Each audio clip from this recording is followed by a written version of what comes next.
first time in more than a decade, officers enforcing immigration laws will now be able to arrest migrants sheltering in schools and churches. The new guidance coming from the Trump administration today.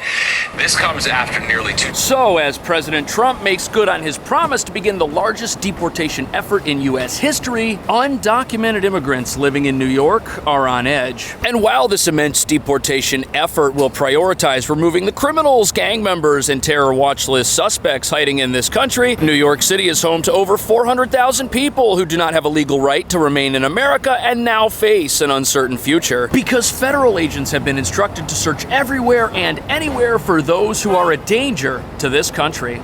Now, the Trump administration is allowing ICE and Border Patrol to go into sensitive areas like schools, churches, and hospitals to arrest migrants. New York City is now bracing for what happens next. The city's home to more than 400,000 undocumented immigrants. The city has a set of sanctuary laws that prevent city workers from cooperating with federal immigration enforcement, except when it comes to those who have been convicted of committing crimes. They want to deport the gang members, the cartels, who have been walking in our streets, on the streets freely. The complaints are still coming in. Homeless migrants leaving garbage on the street, fighting in local parks, particularly a group of about 50 men who they say are out of control. I'm honestly scared because I left my country because of the warfare, because of the violence. We're here looking for a better future. Well, first of all, President Trump, he had promised mass deportations, and today the administration taking a major step.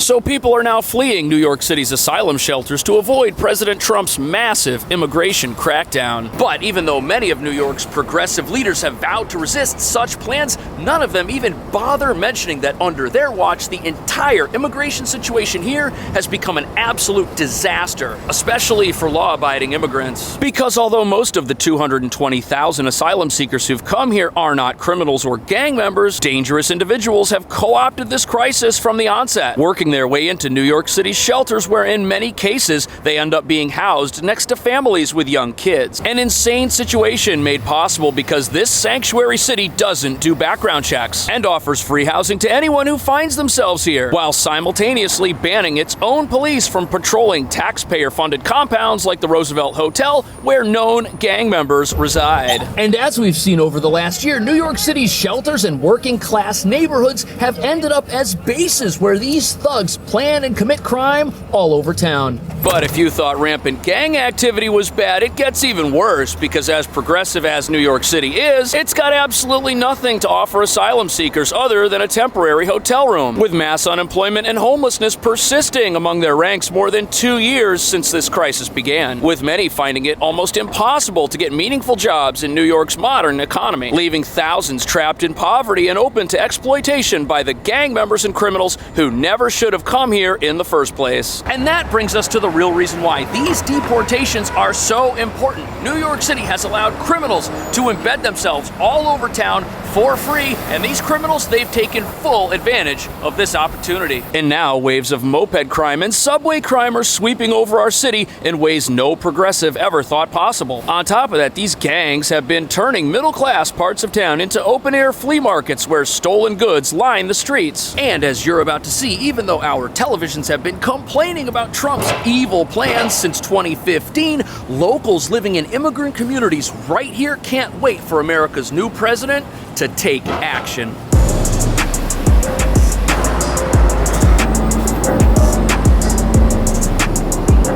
Behind me here, this massive building, this is the Roosevelt Hotel. It is a shelter for asylum seekers, and it's the welcome center for all new arrivals in New York. But it's also a place where the city knows gang members are residing, but because this is a sanctuary city, police can't go inside to do anything about it, and the crime that comes out of this building affects all of Midtown, as we saw last summer with gang activity in Central Park and then gang activity in Times Square. However, it looks like that's about to change, and in a shock to many many progressives, it looks like New York City's mayor is willing to cooperate with Trump's new border czar. Mayor Adams once again emphatic the NYPD is not restricted from working with ICE when it comes to criminals.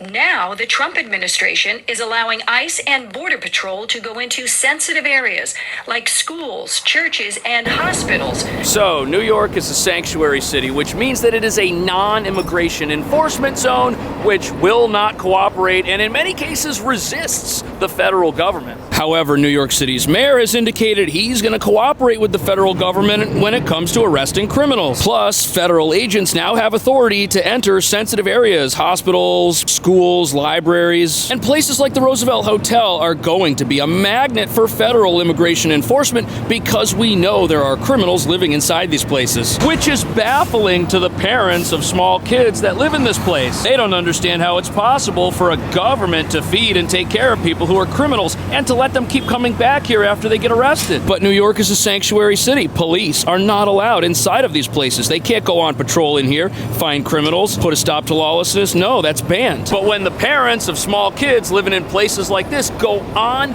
record saying that the gangs have got to go, that reveals that this is not a race thing or an anti-immigrant thing at all. This is a public safety issue. But the mainstream media is absolutely devastated that federal agents now have the authority to go anywhere, looking for those who could be a danger to society, while entirely neglecting the negative effects gang activity is having on working class neighborhoods right here in New York, some of which are mainly made up of immigrants. The complaints are still coming in. These community members are frustrated with conditions they describe as horrible.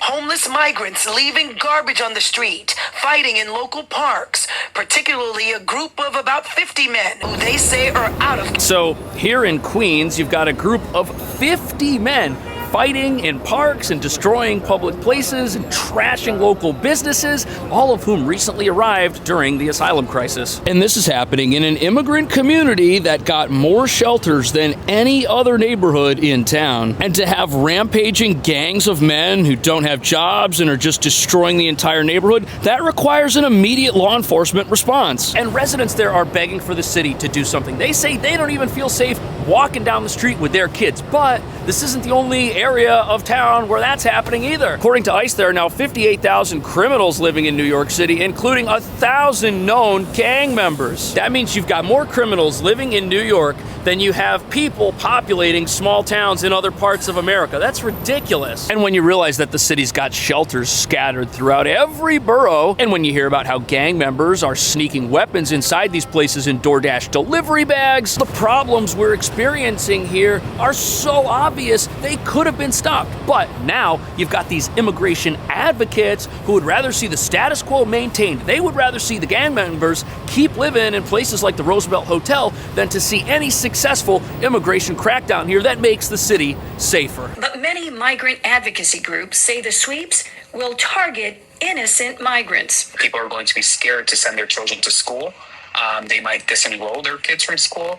People who need health care will not go to hospitals because they fear that ICE might go into the hospital. So if you are a violent gang member who's already been ordered to leave the country and you haven't done so, now you should probably be worried about living openly in any city in America, including a sanctuary city. And that includes these sensitive locations that ICE can now enter. You shouldn't feel safe in the emergency room if you've been committing crime, gotten injured, and need treatment. And to be clear, somebody who's not on a federal deportation list, like an asylum seeker, they don't have anything to worry about because when they entered the country, they were given legal permission to stay in a place like this hotel. But even though that's true, it hasn't stopped immigrant activists from riling people up, making them think that Trump is coming to round up permanent residents, people with green cards, anybody who wasn't born in America. It's crazy. That's propaganda, and it's scaring people for no reason. And it's all being done because if this crackdown works, those advocates that have fought for gang members to stay in places like this and for a dangerous status quo to be maintained, they are going to look and sound really foolish. But another potential reason for so much uncertainty among immigrant communities in New York is because over 400,000 people live here in a capacity that is against the law. And activists say they should not be forced to leave, even if they're criminals, even if they're dangerous. But as you're about to see, by fighting the federal government on this issue, the new border czar says that sanctuary cities are going to get exactly what they don't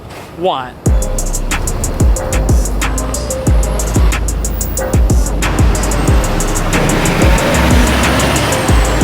it's no secret that New York is a sanctuary city, but by fighting the federal government on immigration-related issues, now that there's this crackdown, that basically guarantees that the federal government is going to have to send more resources to New York City to accomplish the mission they are determined to accomplish. And even though activists say that they are against deportations of any kind, their actions essentially guarantee that there are going to be more deportations, not less, because there are going to be more immigration resources here, not less. Who are the people that you're targeting, at least in this initial phase? Right out of the gate, public safety threats. But let me be clear, it's not only public safety threats that will be arrested. Because in sanctuary cities, we're not allowed to get that public safety threat in the jail, which means we got to go to the neighborhood and find him.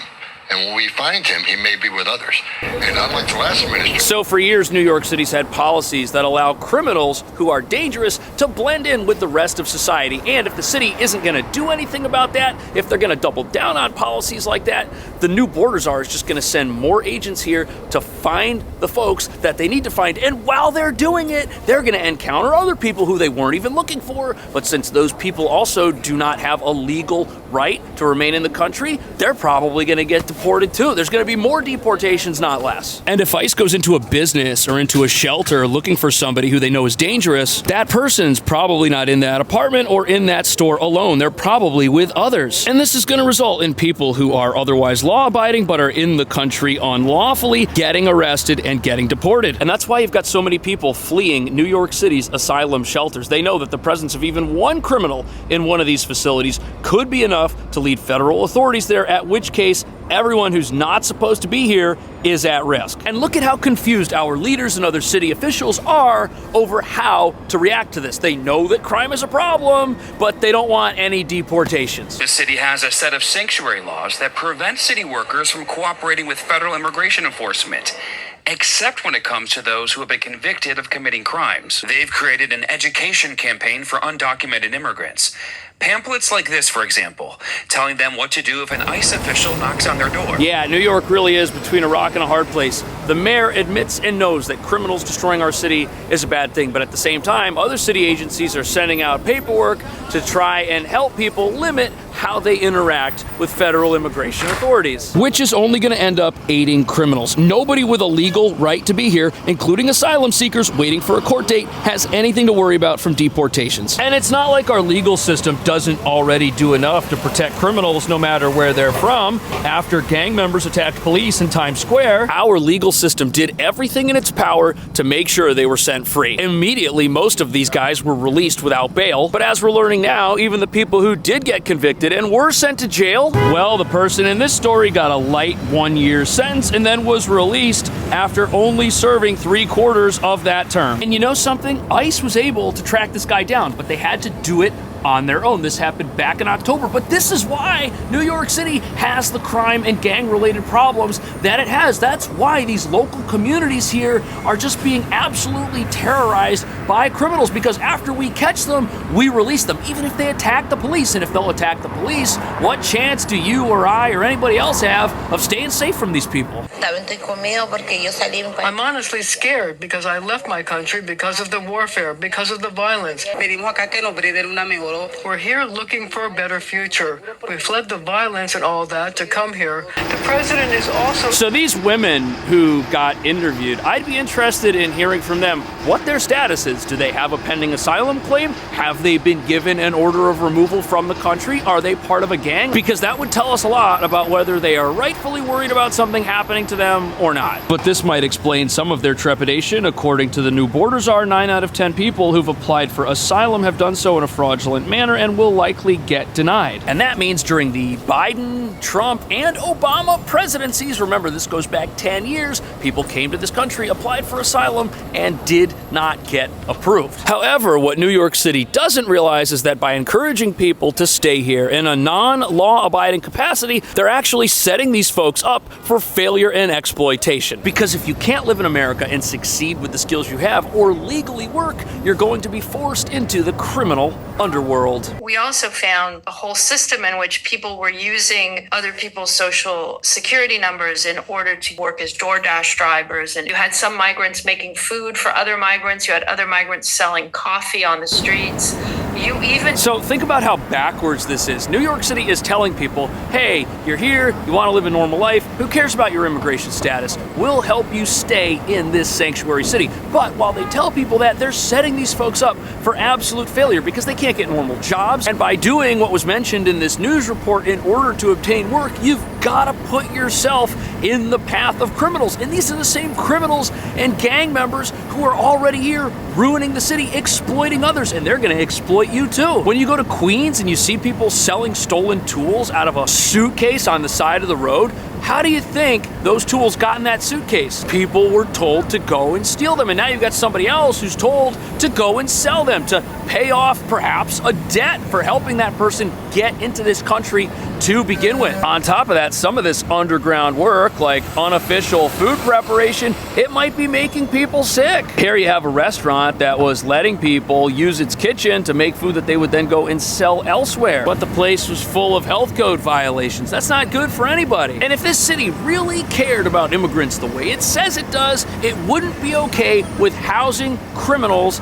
in shelters like the Roosevelt Hotel. And the city would allow cooperation between local police and federal immigration authorities because everybody's got the same goal, to keep people safe. But our leaders and our laws have forced New York City to tell ICE to take a hike, and now the federal government's going to have to hunt down criminals and find them with its own resources on its own time. Do you think ICE is going to be successful in their immigration crackdown in sanctuary cities that have promised to resist them? Do you think it would be better for our local officials to hand ICE a list of names and shelter addresses where they can find criminals instead of having to look for them all over town, possibly putting people at risk, like the general public, if they go to take down somebody who's dangerous and things get crazy? Let me know. Thank you so much for watching. I will see you in the next video.